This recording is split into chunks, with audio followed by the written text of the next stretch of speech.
Yesterday on the channel, I went over a company named Jaguar Health, ticker symbol JAGX. Now, whenever we went over this, company, I went over, of course, the overall breakdown of their products, what their company focuses were, some future outlooks and projections that we could possibly see. I talked about the stock price and I talked about all of these things, but one thing that I did mention was the fact that there were a few what ifs and there were a few risks associated with this company that were making me somewhat standoffish whenever it came to investing into them. Well, in today's video, I did want to make sure that I brought that to you guys because I felt like it is a major point and it's something that is super important, that if you're going to talk about a company, if you're going to give your analysis, that you talk about everything and you do talk about the risks and the negatives that could be associated with them as well, and not just boost up all the positives, because that could create a kind of fake outlook on the company overall.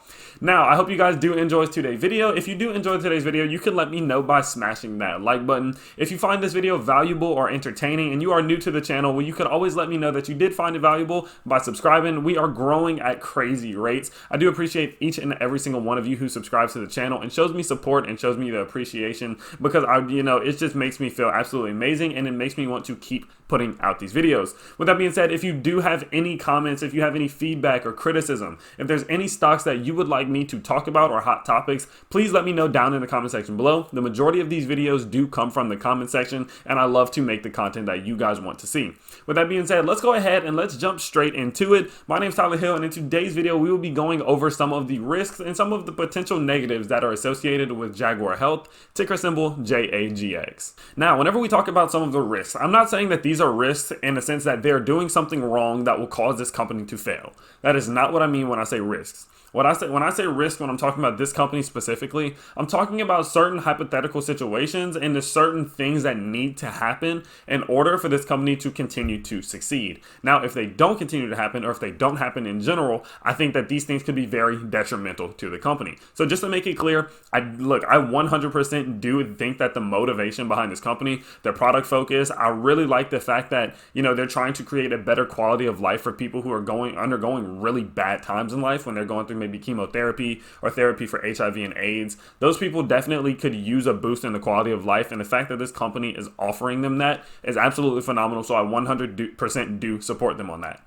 But of course, there are certain what ifs and there's certain rumors that are, they're just a little bit shaky and they're a little bit sketchy, and I think there's so much that goes into them that it could be detrimental to the company if anything fails. So let's go ahead, let's dive into a few of them. The first one that we have is going to be the fact that they think that their main product, Mytesi, can work as an anti-diarrheal for other conditions other than cancer therapy and HIV therapy. Now, whenever I say that, it's because really, whenever you think about it, right now they're currently focusing on that product on those two different things. Again, chemotherapy or cancer therapies and HIV therapies. They're focusing this product to help out with the symptoms of those two things. Well, they are saying that they think, keyword think, that they can use this for other conditions and help for symptoms for other conditions. Now, the thing about that is a lot of these claims have not been trialed yet or tested yet. They just think that it is possible. Now, whenever we do think about that in the sense that, okay, that could be a make it or break it somewhat, for this product, Mytesi, because if they are not capable of expanding this thing out and it's specified down to these two different conditions, well, that's not necessarily a bad thing, because I do believe that these two things, being HIV therapy and cancer therapy, are very big markets and they are definitely capable of capitalizing on those two.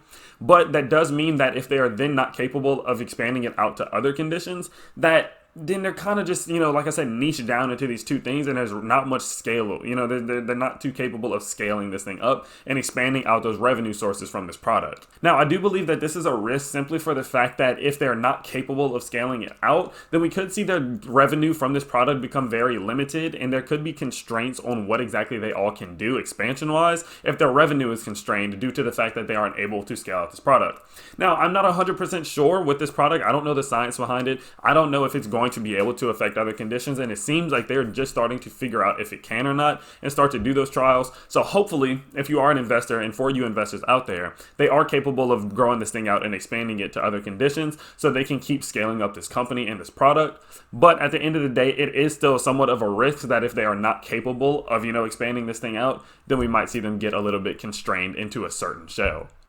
Now, we have the two big ones, the two big causes of the hype recently. Those other two were pretty relatively small whenever it comes to the overall hype and around why this company is starting to fly. So the first one being that they are working towards going public with their company Napo EU through a SPAC merger. Now, of course, we have seen SPAC mergers do absolutely insane things all in 2020. Like we saw probably like 1,000 of them just going public, and it was just absolutely insane. It was a year of SPACs, and I really don't believe it's going to slow down at all. I think people are starting to really see the capabilities that a SPAC merger has and all the attention that it can bring, and I think we're going to see even more of them coming on into this year.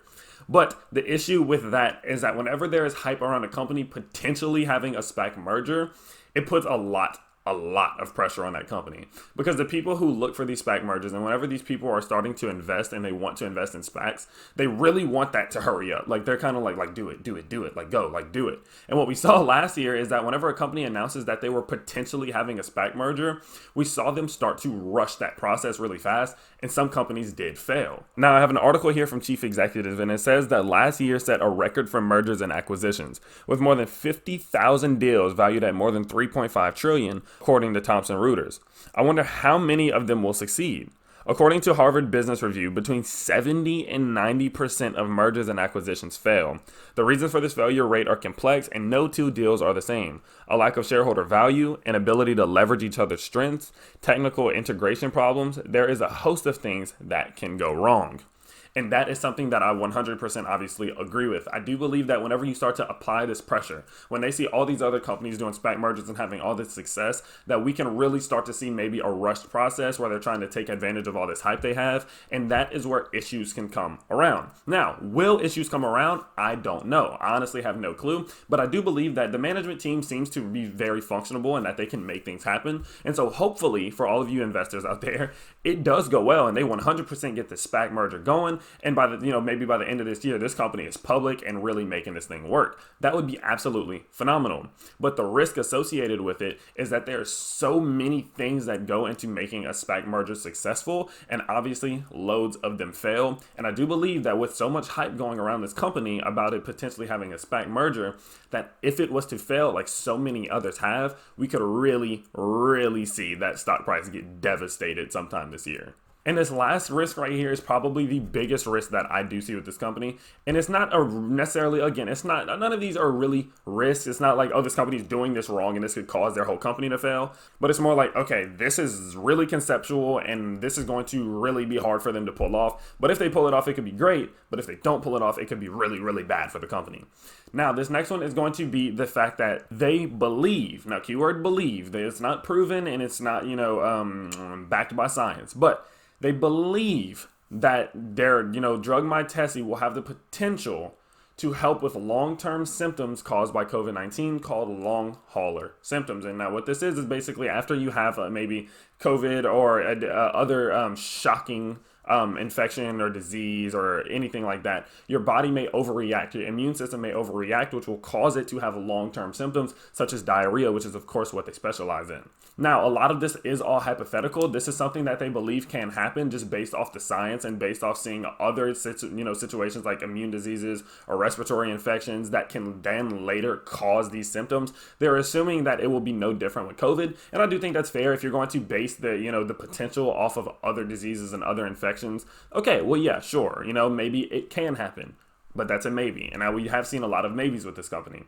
But the thing about that is, and the thing that makes me a little bit nervous, is the fact that they are starting to boost it up already as if this is exactly what will happen. Whenever the CEO talks about 10 to 15% of the globe, everyone on Earth could be at risk for having a long hauler syndrome and, all of these different effects from, long-term effects from COVID-19. That makes me nervous because then we see what happens to the company. We see how it gets boosted up and we see all the hype that happens. And then I'm sitting back watching like, okay, but that's still all hypothetical. That's just all talk. So whenever they're sitting here and they're making these really, really big claims, whenever you say that over 1 billion people could be affected by this, without really backing it up with any proven science, without any trials, without anything like that, I personally as an investor get a little bit nervous because I'm like, I don't know, I need the facts. I need the science because you're a biopharmaceutical company. I need you to give me the science that you are associating these claims with. So again, I'd love to see a lot of these rumors start to be backed by fact.